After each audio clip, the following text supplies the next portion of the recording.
The Full Melt Show is intended for a mature audience. It contains adult themes, adult content, and sometimes adult language. Listener discretion is advised. It's the Full Melt Show. Welcome back, everybody. Voters in the U.S. state of Ohio just said no to legal pot. On Tuesday, they rejected a ballot measure to legalize marijuana for both recreational and medical uses.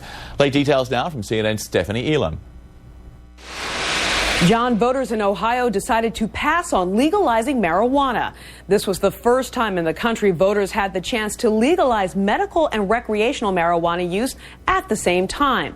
Called Issue 3 on the ballot, it would have given commercial growing rights to just 10 predetermined farms owned by investors backing the campaign to legalize the cash crop.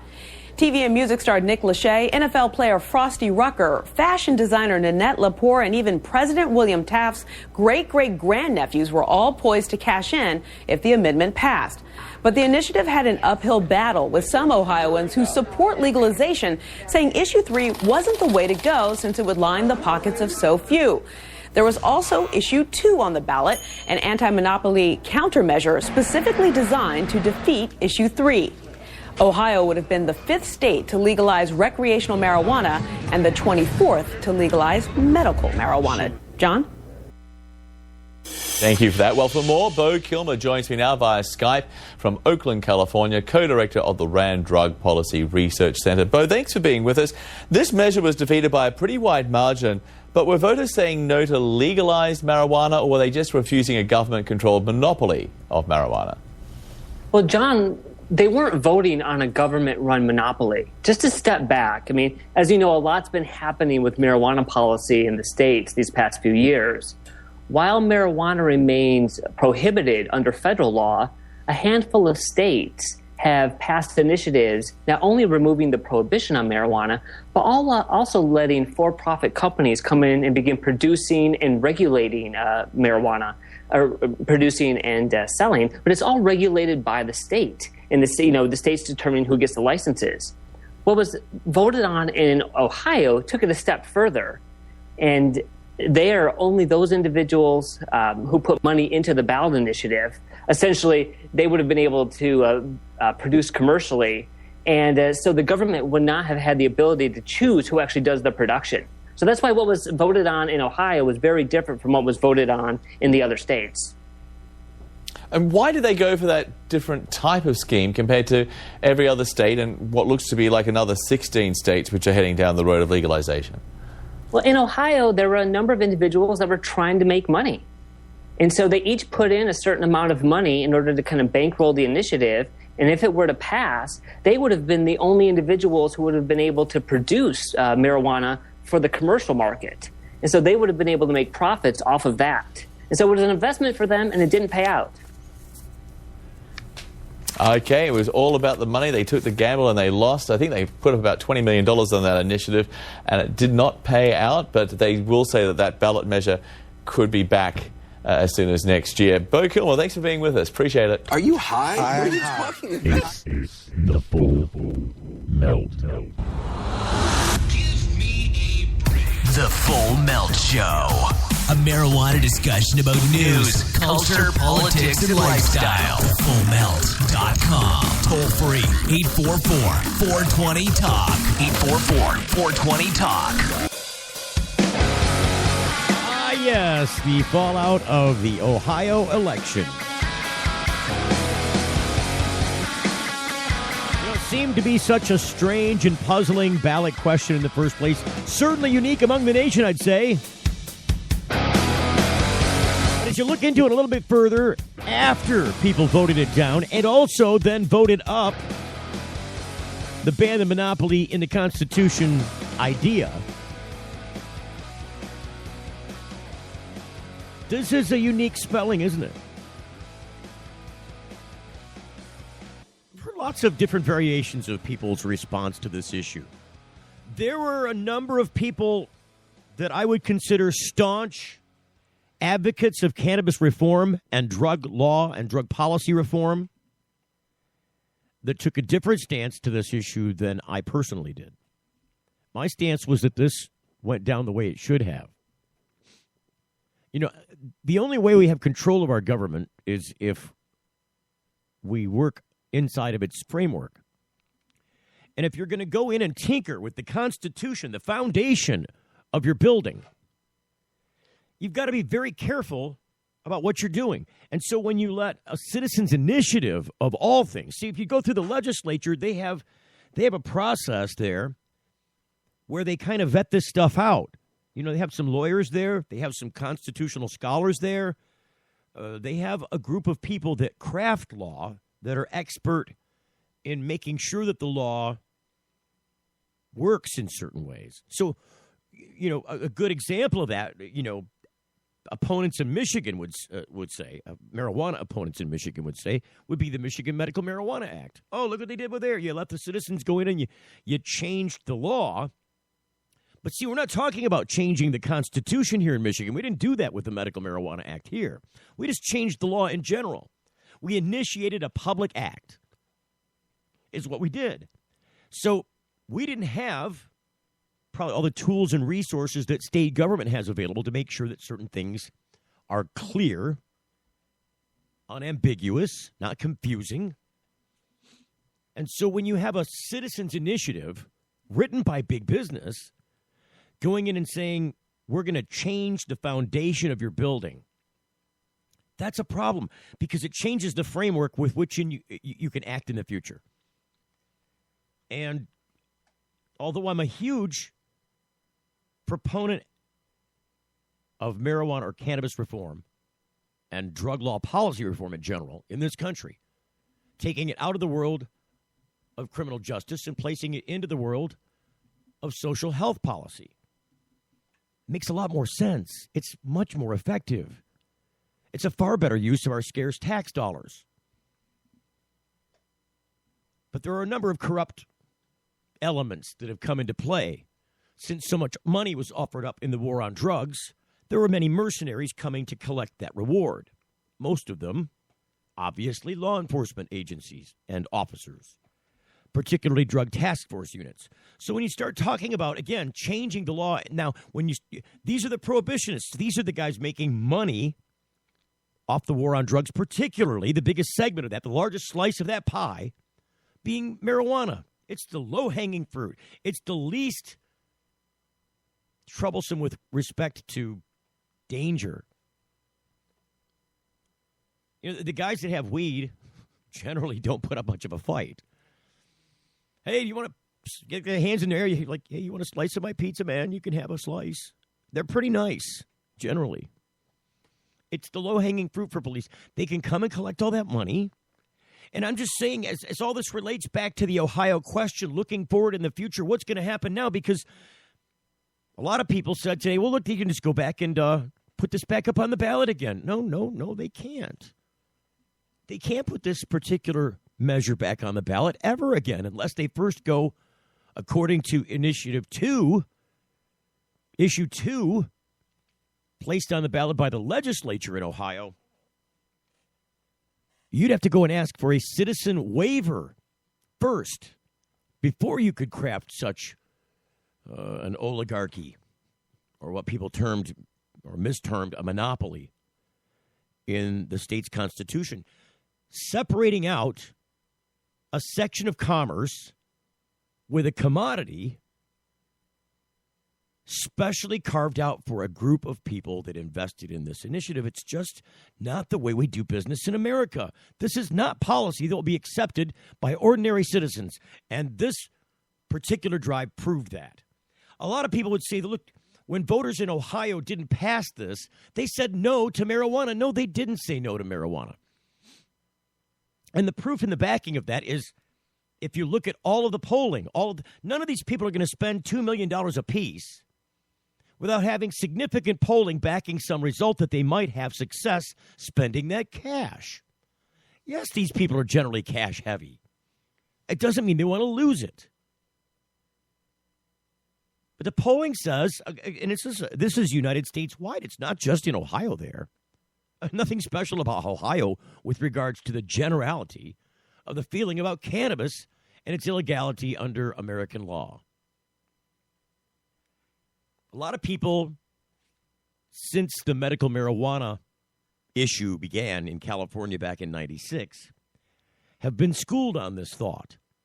The people who were formerly afraid of marijuana now saw their family members and friends and neighbors associating with cannabis in a positive way that dispelled all those ugly rumors, right? All that propaganda messaging, all the drug war messaging. This is your brain on drugs. Eventually is overwhelmed by the reality of what's in front of you. It's hard to be afraid of what you're familiar with. And so these people,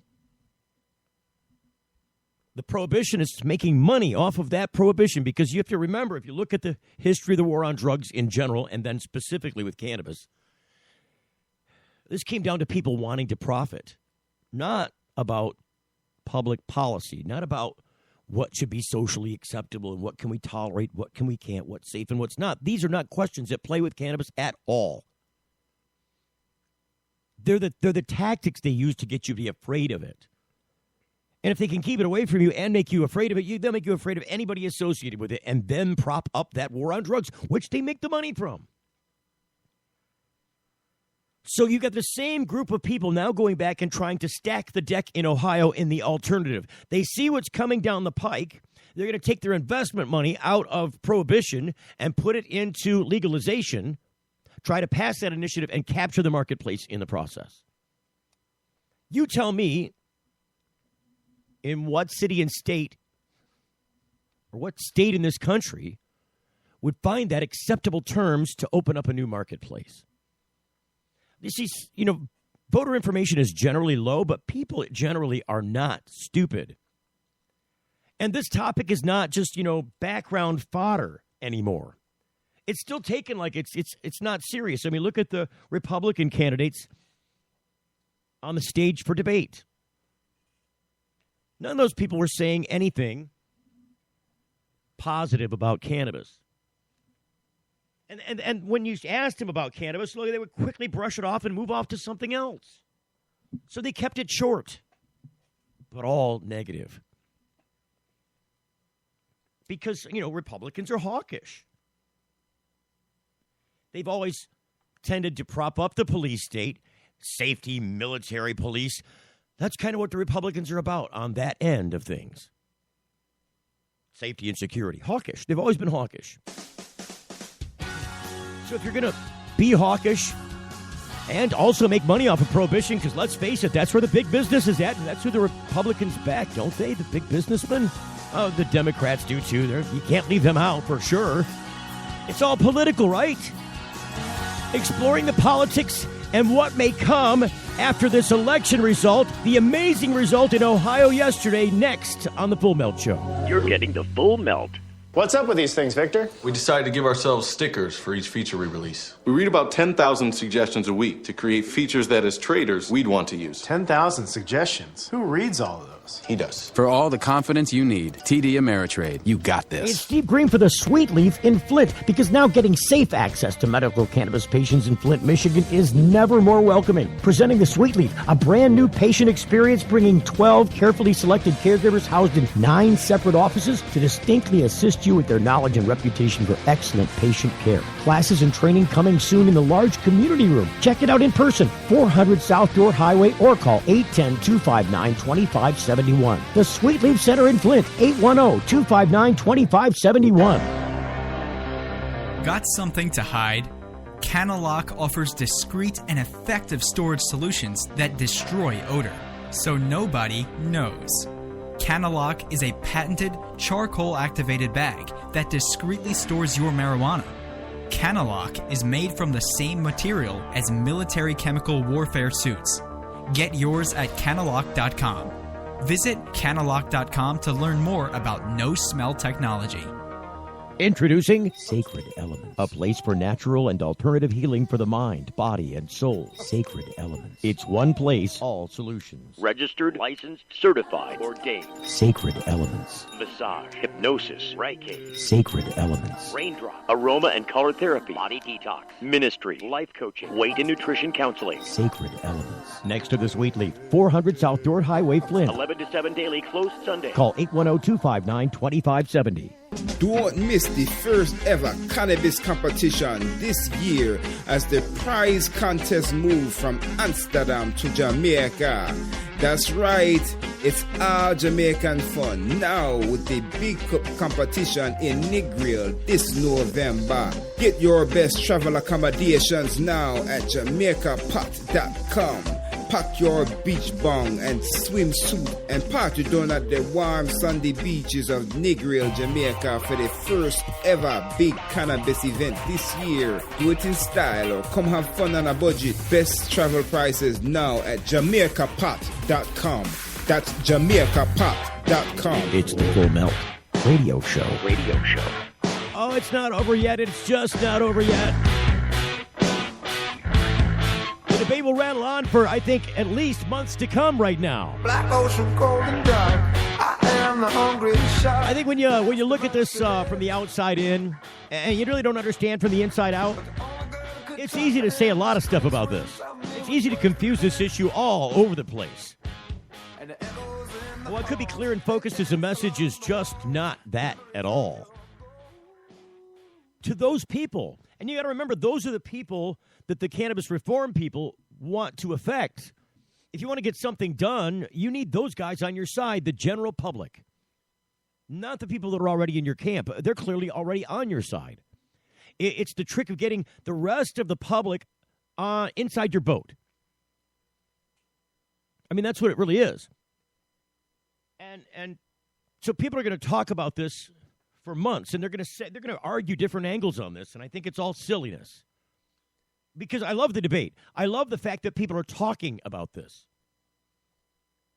I love the fact that yesterday's live coverage of this and our early correct call on the politics in Ohio of cannabis drew the largest live audience we've ever had on this show. So I thank you guys for tuning in, listening, and putting your faith and trust in the ability of this reporter. I've worked at it a long time, and I'm expert in that field. In fact, I'm more expert in that field than I am in the field of cannabis. So that being said, it's nice to hit both of those targets squarely in the center. And I thank you for coming along for that with that ride, along on that ride with me. Because it seemed like, for me, a few minutes going by. I didn't have one person on the phones last night, but I had a ton of people listening.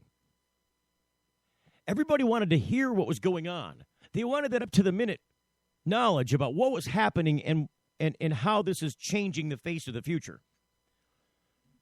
But nobody wanted to talk about it openly, which surprises me. And I'm still intrigued about what that means and what that doesn't mean, because I haven't decided that yet. But one thing is clear about those facts. Everybody's paying attention to Ohio and what happened, and the question is why?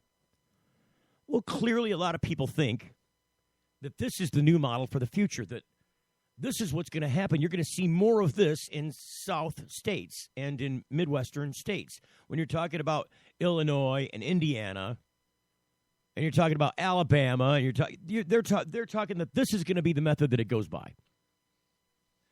They're saying that these funding organizations, like the Marijuana Policy Project and the Drug Policy Alliance and other people, other philanthropists that have put forth effort in this space, with combined budgets, don't have what Responsible Ohio spent on their campaign initiative, and they can't touch it.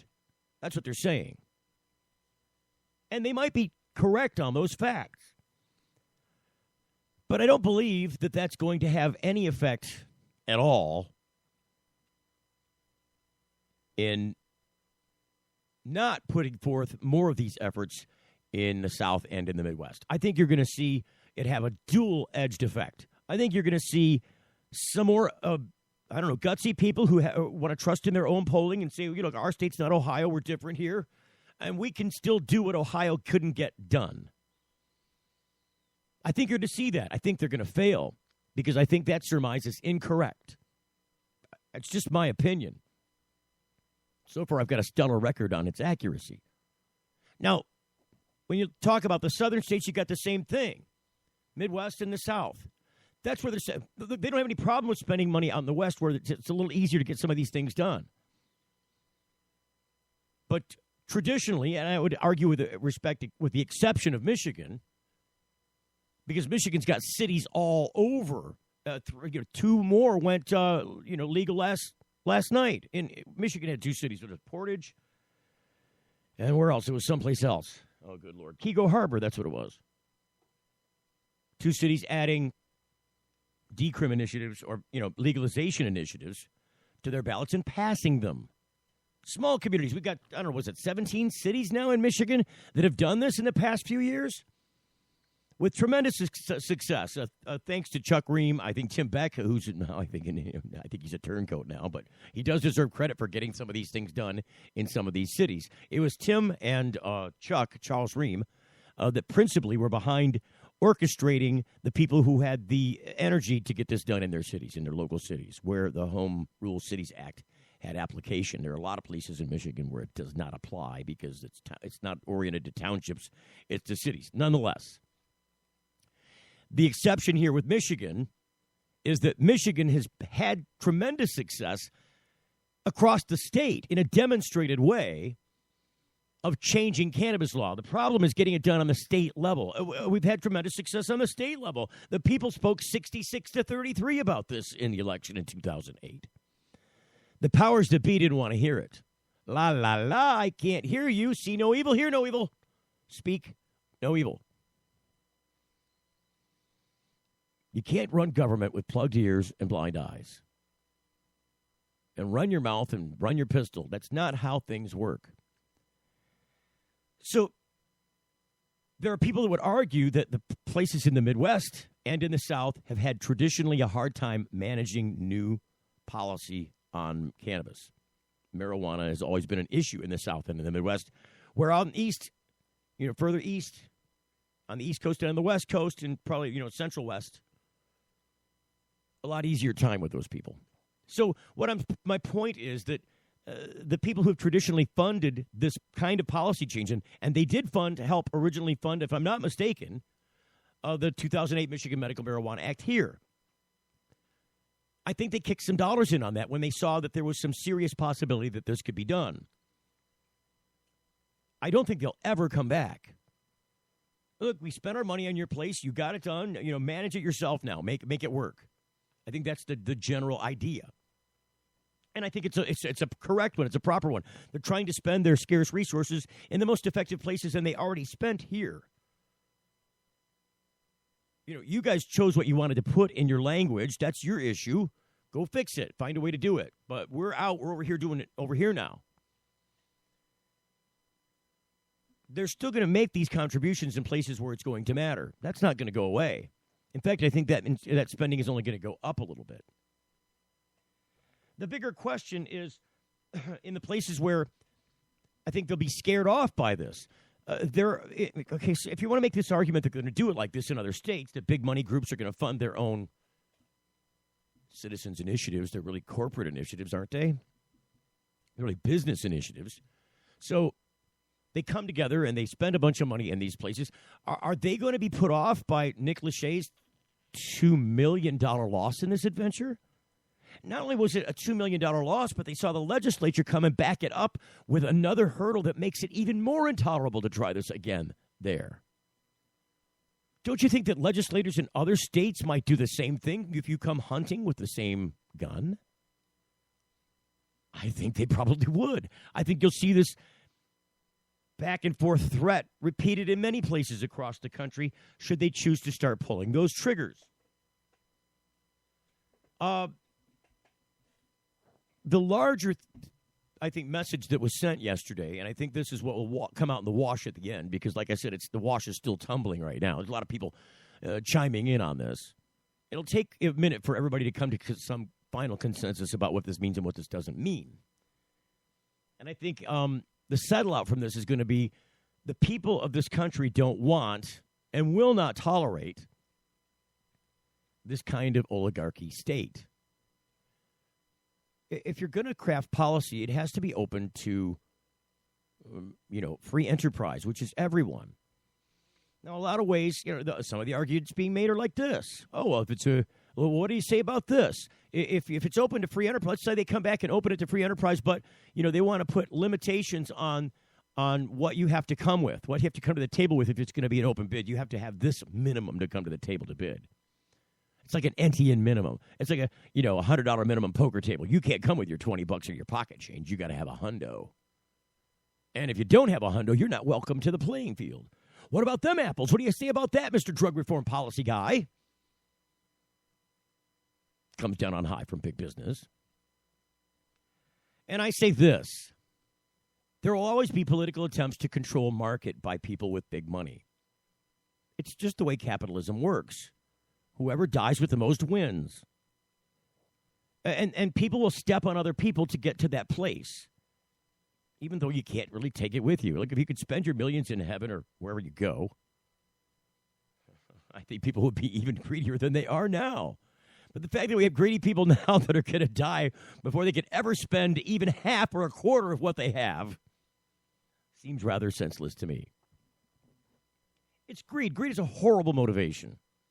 It's horribly participated in the war on drugs. And I think when you look futurely across, because, 2016 may bring some other, 14 or 16 states into play? What?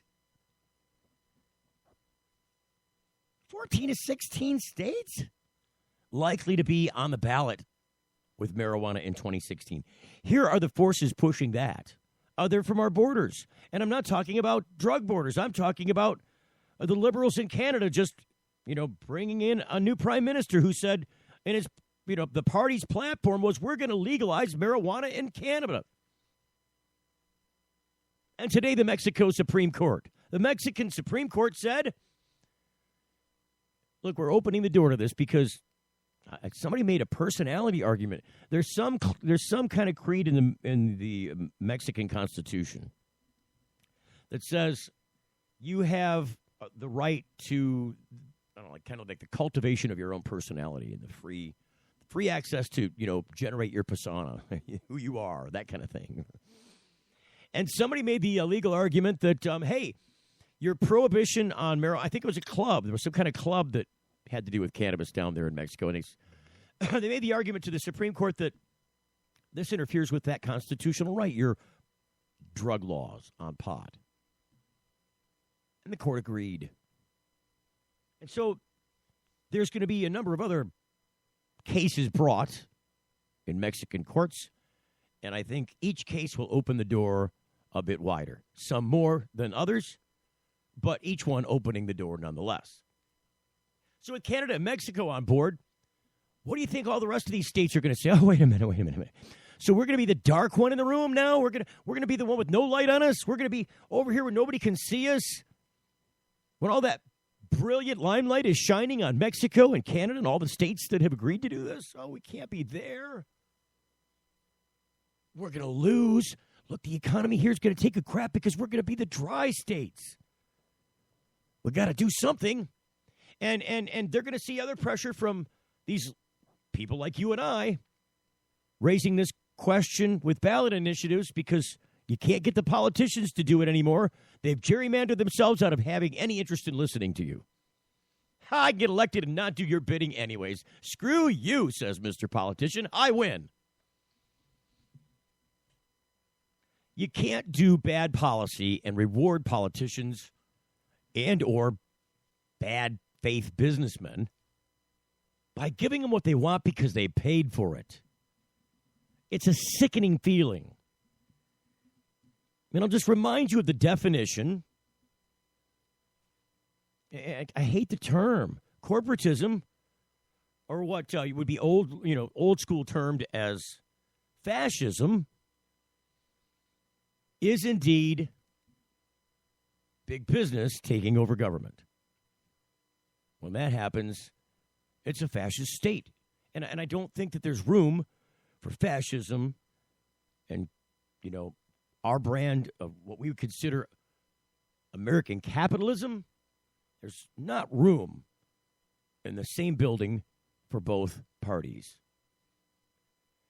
And this is the kind of thing that leads them down that path if you reward it. So I'm so glad that Ohio had the courage and the guts, despite their overwhelming background of saying we want to take this away from crime. We're going to take pot out of the world of crime. We don't like these laws. We don't like paying to put people in prison for pot or labeling with a bad name. We're not falling for that crap anymore. They've been doing it for a while now with their decrim law. Up to 100 grams. First offense is no jail, $150 fine. It's a minor misdemeanor. 100 grams. What is that? It's almost 4 ounces. Just shy of 4 ounces. It's at least 3.5 ounces. I mean, that's pretty good. I'd say it's better than most places in the country. And I've heard a lot of people today cry about how, there are many sick people, especially kids, who won't have access to their medicine now for at least another whole year. You know, nothing's changed in that respect. Yeah, there are places where they could get an answer to that question. I mean, there really is. But the fact of the matter is, I don't think you could have afforded it under their system that they were proposing anyways. And none of it would have been available to you for at least another year after that. At least, because they got to build these facilities, they got to put together the grows, they got to get the licensing together, they got to put in all the infrastructure and any video monitoring or whatever else is required. All that have to be approved before they could even put a seed in the ground, or in whatever medium they so chose to use. I mean, a lot of stuff has to go down before you could even get there anyways. And other people wanted to say, okay, look, well, then what about this? You know, it was a good start. No, it's not a good start. It was a good end before it even started if you did this, if they voted that in.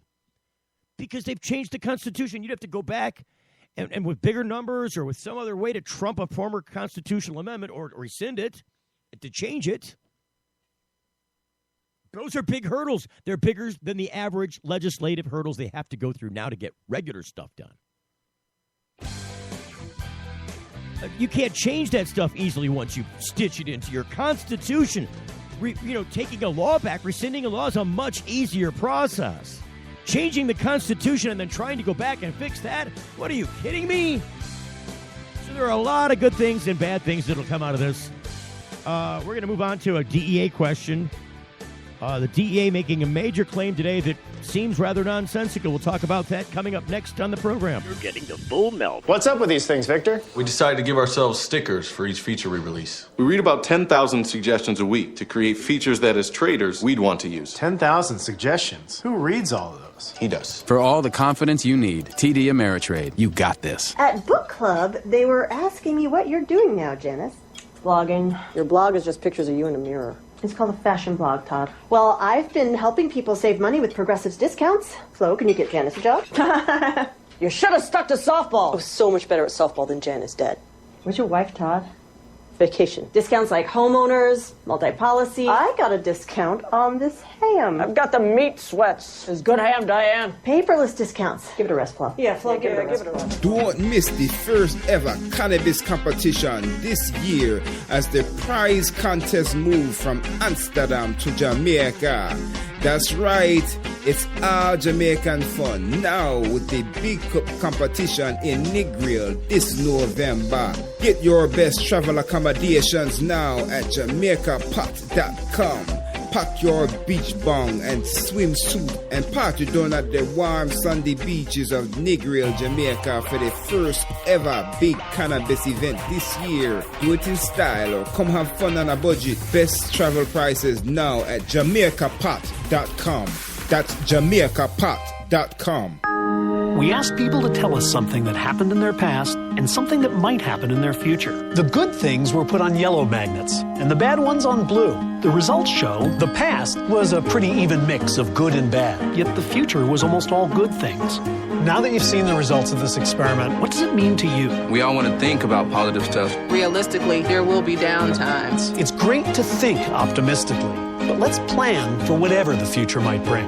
Prudential, bring your challenges. If you're like us, your pets aren't just animals. They're members of your family. Pet Pain CBD hemp oil drops are great for aging as well as active dogs and cats. Some people are apprehensive about hemp treatments for pets. They ask us, what are you smoking? Absolutely nothing, and neither will your pet. Like other hemp-based products for humans, the allure is all of the benefits of cannabis without any of the high. The CBD oil has shown to rejuvenate the bones, joints, brain, stomach, eyes, and heart.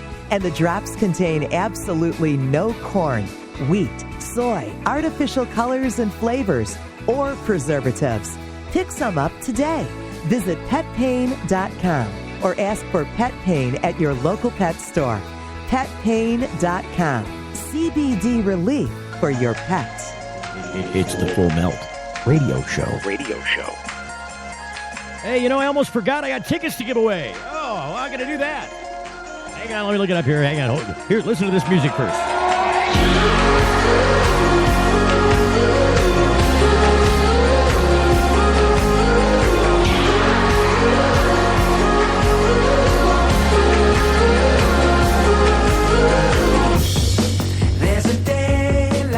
So where are we at here? Here's the deal.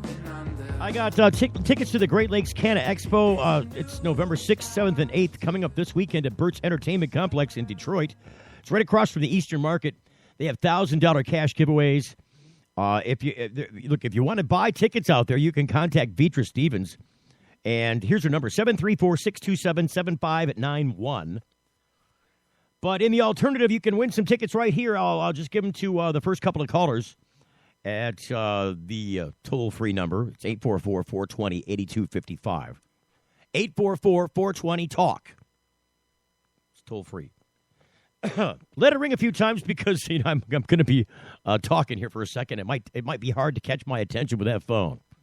But I've got 2 pairs to the first 2 callers. So there you go.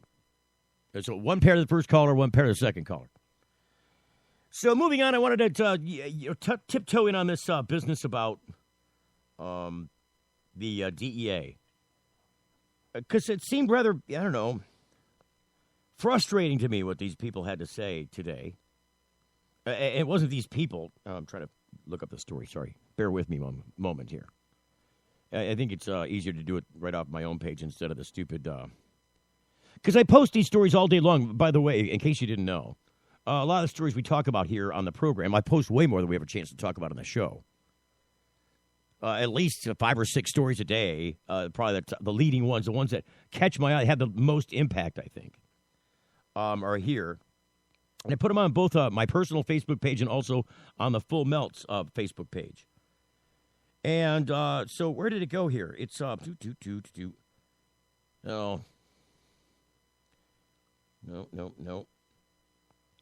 Why is it not here now? Just having a problem locating the spot. All right, here we go. I know where I can find it a lot easier. We'll just do it this away. Here we go. So, DEA, where are they at here? There we go. This is according to CBS News, by the way. DEA chief says smoking marijuana as medicine is a joke. DEA Chief Chuck Rosenberg on Wednesday rejected the notion that smoking marijuana is, quote, medicine, end quote, calling the premise a, quote, joke, end quote. What really bothers me is the notion that marijuana is also medicinal, because it's not. Rosenberg said in a briefing to reporters, we can have an intellectually honest debate about whether we should legalize something that is bad and dangerous, but don't call it medicine. That is a joke. As more and more states experiment with loosening marijuana laws, Rosenberg said that people shouldn't conflate the issue of legalizing recreational marijuana with medical marijuana. Those are pieces of marijuana, extracts, constituents or components or parts. They have great promise, he says, medicinally. But if you talk about smoking the leaf of marijuana, which is what people are talking about when they talk about medicinal marijuana, no, they don't. They don't smoke the leaves at all. You know what they smoke, Mr. Rosenberg? They smoke the flowers. So you've got this guy from the DEA chief. Doesn't even know what the people are actually using. See, he thinks they're crushed up leaves in there. There are pieces of marijuana, extracts or constituents or components, parts that have great promise, he says. So he's right down the line of the FDA. Take out the little pieces. Forget the entourage effect that we know about. Forget that one cannabinoid is not useful like another. Forget the fact that they all work with each other. That's why you need whole plant medicine. He doesn't even know what he's talking about. And it's clear by his own rhetoric.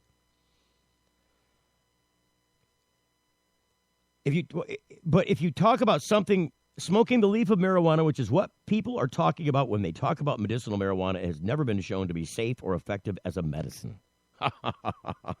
Tell that to a bunch of other people in, say, I don't know, Israel. Tell that to the lady in. Tell that to the lady you saw on the last weed episode from Sanjay Gupta when he showed the patient in the hospital consuming their cannabis right there from a vaporizer in a hospital bed. Tell that to them, Mr. Rosenberg. Rosenberg's remarks coincide with the release of DEA's 2015 National Drug Threat Assessment Summary, which shows that drug use is up among most types of illicit drugs, except for cocaine. Well, isn't that an admonition of your own damn job, Mr. Rosenberg? Isn't that what that is? So the war on drugs needs more money, but it needs more money because you can't make it work, right? That's what you're saying to us. Each day in the United States, over 120 people die as the result of a drug overdose, the report says. Okay, now, yeah, that's an important thing to throw in there with all the marijuana questions, isn't it? People really want to get to the bottom of the marijuana questions, but you want to talk about drug overdoses and mix those conversations together, don't you, Mr. Rosenberg? The report notes that marijuana remains illegal under federal law, even as states continue to pass laws approving of its use within their state borders. Quote, marijuana concentrates with potency levels far exceeding those of leaf marijuana. Oh, he's right about it, but he's just so stupid. Pose an issue of growing concern, it says.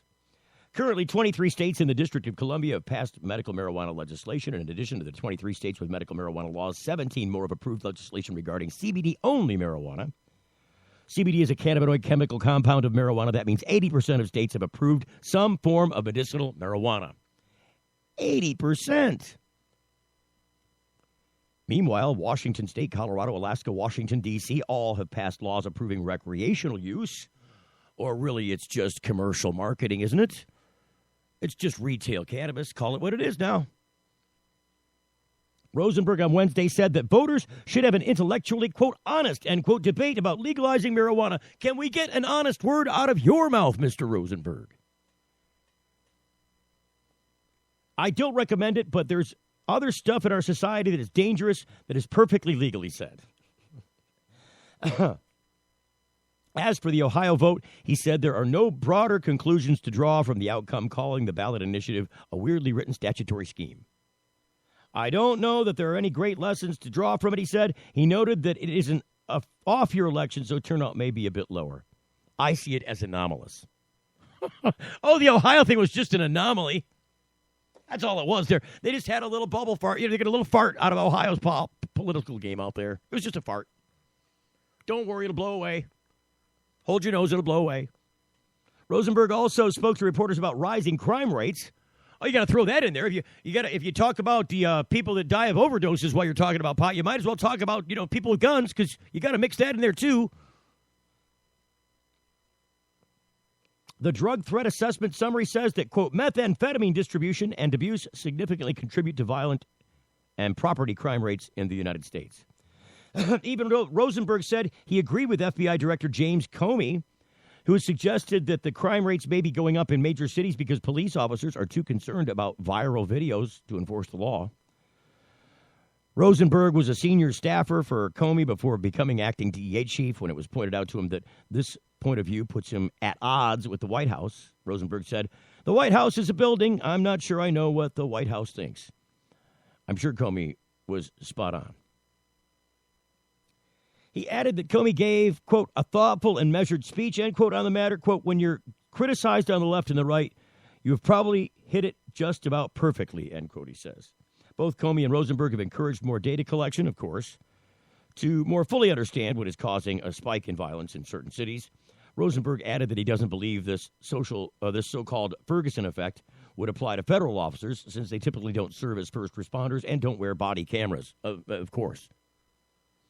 Rosenberg also answered questions about the Mexican drug lord Joaquin El Chapo Guzman, saying that he is optimistic that El Chapo will be caught and that the U.S. will press for extradition and probably fail. So there you go. That's to choose from CBS News. Right from their website at cbsnews.com. Excuse me. What do we got for time here? I just got a couple of minutes. Couple of minutes before the break. So, did I see? I was reading. Did anybody call you? 844-420-TALK, 2 tickets to the Great Lakes Cannabis Expo. If you called earlier and I didn't see it, call back. I'll give you the tickets. I'm going to go down there. Look, they were up there with a great chocolate fountain at the Daboween event. By the way, I'm still wearing the Daboween T-shirt occasionally. Just like to throw it on for a minute and check out all the sponsors because they were all pretty cool to make that thing come off. But Vitra was up there with a couple of friends and put on an awesome booth at the Daboween event, which ran from 8:30 until after midnight, with all kinds of delicious delectables to stick under the chocolate fountain. I suggested that they make it a medicated chocolate fountain. I don't think they made it do that. I don't think they got the approval eventually to do that. They should have, though, because everybody in that building had a medical card. You couldn't get in without one. So, or maybe have two fountains, one that's medicated and one that's not. Or my preference, if you're going to have two fountains, do a chocolate fountain and a peanut butter fountain. And then I'll make a Reese's banana. So, if you want the tickets, call 844-420-TALK. I'm done with that now. I'm probably going to miss it. I'm probably going to start looking at. I look really close to what I'm reading, and it kind of leaves the phone out of my eye shot. So I think some people called and I accidentally blew them off. So I apologize to you for that. Nonetheless, what else is going on? Coming back after the break, I got to tell you, there's a couple of other things that were kind of, relative and important to the overall scheme here. Georgia voters, according to a report from television in Georgia, are split on recreational marijuana legalization. So it's only a 50-50 split there.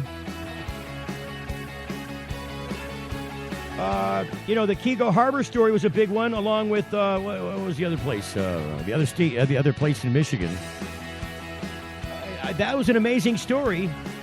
Again, success every single year here, even on the in-between years in Michigan, in getting past cannabis reform in some positive way. You're getting the full melt. Young students are our future. They're eager to learn, eager to succeed, eager to make the world a better place. And they want to make it to school safely. Share the road, take care when passing, and always leave 3 feet between you and people on bikes. Bikes are legal road vehicles. We're all drivers. Imagine a world where patients can use marijuana like any other medicine. The Marijuana Patients Organization challenges the status quo by helping our neighbors to enjoy a better quality of life. Visit the MPO at marijuanapatients.org and enjoy informative articles, engaging debates, and information about treatments, doctors, and dispensaries in your area. Over 50,000 people have registered at marijuanapatients.org since 2010. Join us at the Marijuana Patients Organization today, marijuanapatients.org. Hey, it's Steve Green for the Sweet Leaf in Flint, because now getting safe access to medical cannabis patients in Flint, Michigan is never more welcoming. Presenting the Sweet Leaf, a brand new patient experience bringing 12 carefully selected caregivers housed in 9 separate offices to distinctly assist you with their knowledge and reputation for excellent patient care. Classes and training coming soon in the large community room. Check it out in person, 400 South Door Highway, or call 810-259-2571. The Sweet Leaf Center in Flint, 810-259-2571. If you're like us, your pets aren't just animals. They're members of your family. Pet Pain CBD hemp oil drops are great for aging as well as active dogs and cats. Some people are apprehensive about hemp treatments for pets. They ask us, what are you smoking? Absolutely nothing, and neither will your pet. Like other hemp-based products for humans, the allure is all of the benefits of cannabis without any of the high. The CBD oil has shown to rejuvenate the bones, joints, brain, stomach, eyes, and heart. And the drops contain absolutely no corn, wheat, soy, artificial colors and flavors, or preservatives. Pick some up today. Visit petpain.com or ask for Pet Pain at your local pet store. Petpain.com. CBD relief for your pet. It's the Full Melt Radio Show. Really, really easy to get a copy of the program every day right there in your iTunes folder. Subscribe to the iTunes podcast. Every live show gets turned into an iTunes podcast and served up right there. Go to thefullmelt.com, click on the iTunes link, and subscribe. It's just that easy. So the Great Lakes Cannabis Expo, just to remind you once again, at Birch Entertainment Complex in Detroit across from Eastern Market. $1,000 cash prizes, 50-50 raffles. They got industry-related seminars, vendors. It's happening the 6th to the 8th. Get down there. I'll be there along with a lot of other people, I would imagine. It's kind of an interesting building, that Birch Entertainment Complex. I think there's like a bar in the front and a bar in the back. I don't know if they'll be using them or not. But I know they do host some musical events in there sometimes, and they did originally host High Times and the Cannabis Cup, the first medical Cannabis Cup in Michigan back in 2011. Boy, that was an adventure. Ask me about that sometime. I'll fill you in on that. See, now I lost track of the thing that I was going to tell you about. Where is it at here? Let me regroup because it's right here. It's right here, I tell you. So we did the thing on Mexico. Oh, damn it. Did the thing on Mexico. We did the oh, geez, now I lost it already. It just does it that quick. One slight touch on this phone, and everything is gone. There's links everywhere on the screen, so if you're trying to move the screen around, and it'll start opening up other stuff. And I'm like, no, I don't want to do that. The Ohio story, the Mexican Supreme Court story, the 2 Georgia freshman football players arrested on marijuana charges. That's the story. And also, Sanders. Bernie, can you feel the burn? Introducing a bill to lift the federal ban on marijuana today. We'll start with that one and try and move into the football question next.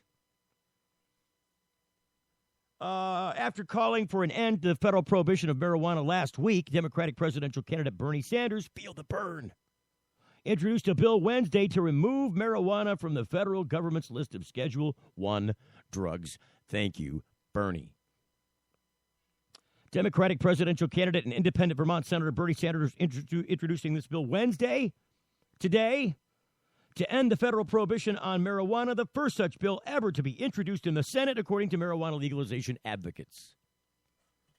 Sanders went farther than any other presidential candidate last week on the question of ending the war on drugs when he called for lifting the federal ban on marijuana. And he followed up this week by introducing a bill in the Senate to remove marijuana from the federal government's list of Schedule I drugs, which includes other illegal substances like heroin and LSD.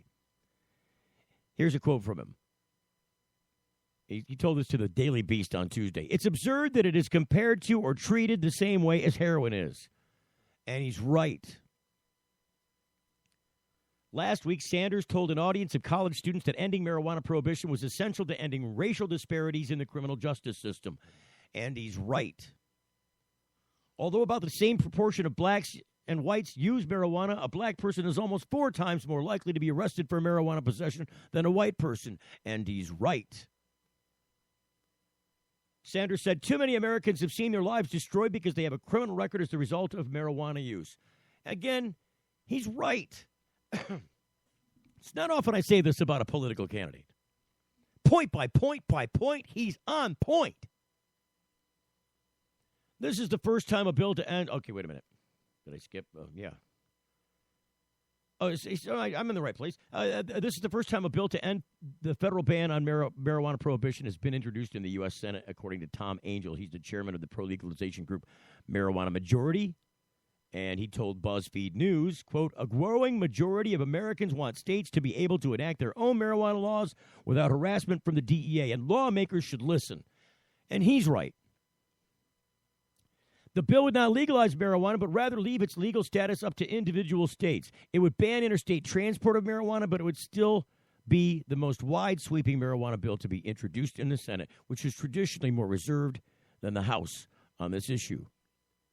Senator Rand Paul, who is running for the Republican nomination for president, joined Democratic Senators Cory Booker and Kirsten Gillibrand in introducing a bill earlier this year that would lift the federal ban on medical marijuana.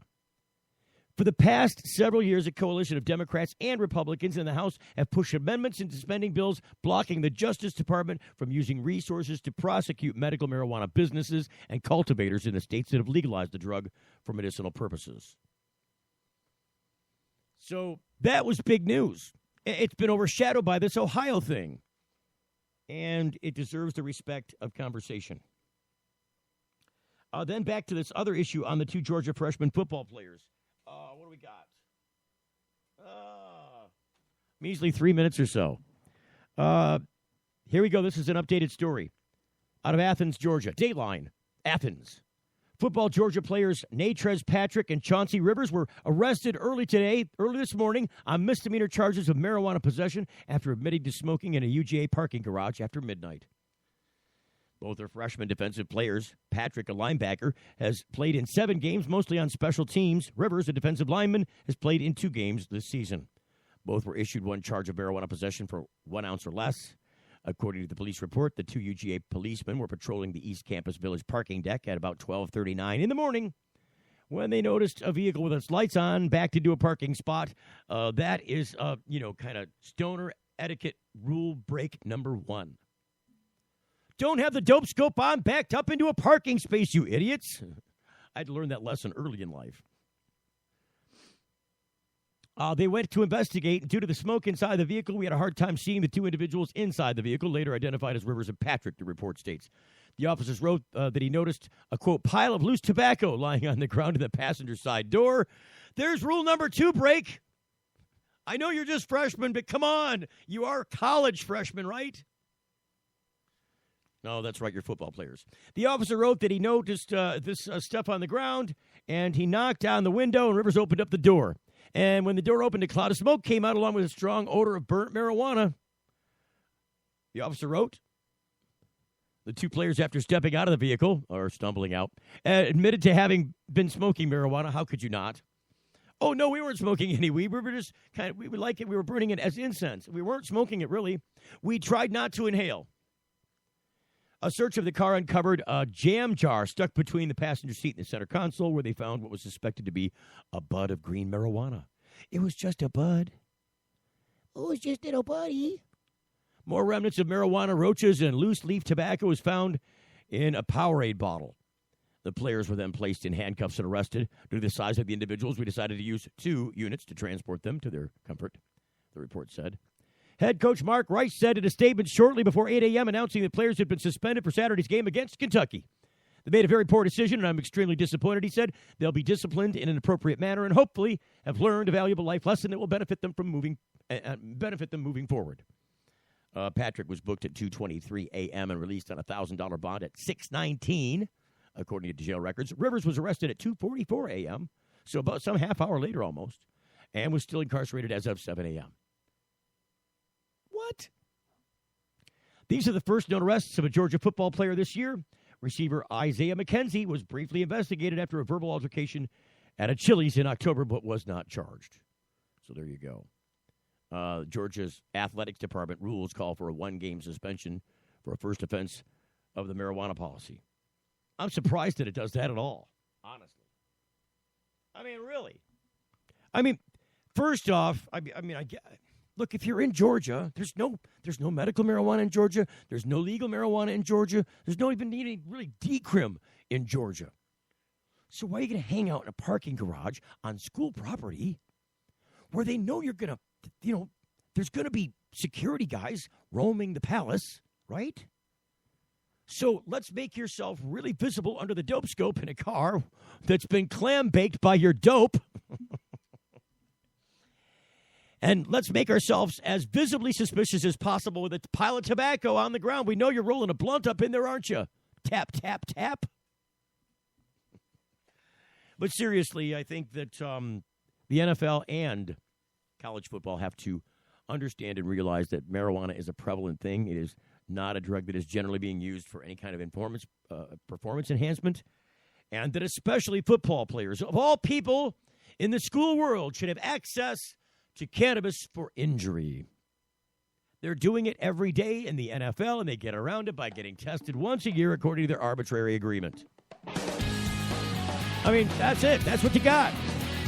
We get tested once on April 20th, and then the rest of the year we can smoke weed till the cows come home, or at least until the Lions lose on Thanksgiving. Thanks for joining us today. See us at Great Lakes Cannabis Expo on Friday, giving away more tickets tomorrow. We'll see you on Thursday for the next full edition for a whole hour on The Full Melt Show. We'll see you then. The Full Melt Show is a production of TFM Media.